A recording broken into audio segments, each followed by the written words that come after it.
Was it a hoax or not? This morning, attorneys for the California woman who cops say faked her own kidnapping for ransom say it was no fraud. Denise Huskin's boyfriend now says it took him so long to call the cops because he was drugged and tied up. So if the whole thing really was a hoax, could they be charged with a crime? Joining us now to debate, criminal defense attorney Eric Guster and trial attorney Robert Bianchi. Thanks for being with us. Pleasure.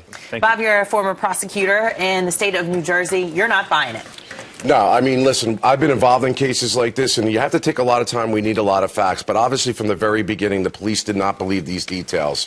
So they're going to be looking very deeply through electronic evidence, through all sorts of social media. They're going to be really doing an extensive, detailed investigation. None of it makes sense. It's only an $8,500 ransom. The person is eventually released. Emails are coming through that don't make any sense. And then, on top of that, the bad guy, if you will, quote unquote, or bad people, then send an email and say, oh, by the way, we want to let you know she really was a victim, and all this stuff that the media is saying that she's not is not true. Now, I have never known in all the years I prosecuted one of the bad guys to leave yet another piece of evidence as a trail and actually exonerate somebody when they're actually committing a crime. Makes no sense. Yeah, it reminds me of something out of the movie, something out of Scandal with Olivia Pope or The Runaway Bride in 2005.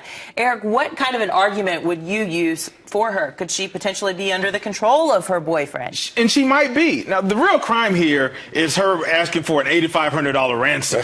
I mean, is her value only worth a 2002 Camry or something? So this girl she could be under the control of her boyfriend. It could be some type of mental disease or defect to help prompt this. And the question becomes, why?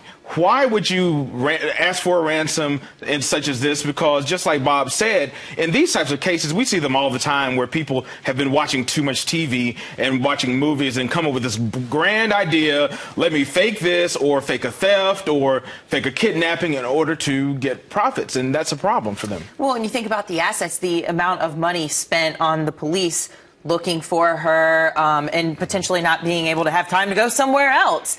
That angers taxpayers, without a doubt, Bob. Yeah, and listen, I want to just back up to one real quick thing. It's going to anger taxpayers, but you also have to remember there may be a secondary motivation here. I have been involved in cases like this where people have been extorted to make these plots. There may be gambling debts, drug debts. I mean, there are all sorts of reasons why people could do this. But as far as the assets are concerned, absolutely, hundreds of thousands of dollars have been spent on this. When we were dealing with abduction cases, time is of the essence, and they already lost 12 hours by the time it got reported. So there have been over 40 detectives, multiple federal, state, and county and local law enforcement authorities, over 100 workers working around the clock. This is hundreds of thousands of dollars, and the cops aren't going to be happy about that. And they're going to be sued for that because they're going to be responsible for all the overtime and all the expenses that were expended if it's shown that this was a hoax. So the couple will be sued for sure if criminal charge is not even filed. Okay, Eric and Bob, thank you so much for your time. Pleasure. Thank you. Thank you. Folks at home, from everything you know, do you think it's a hoax? Let us know. Email us friends@foxnews.com or hit us up on Facebook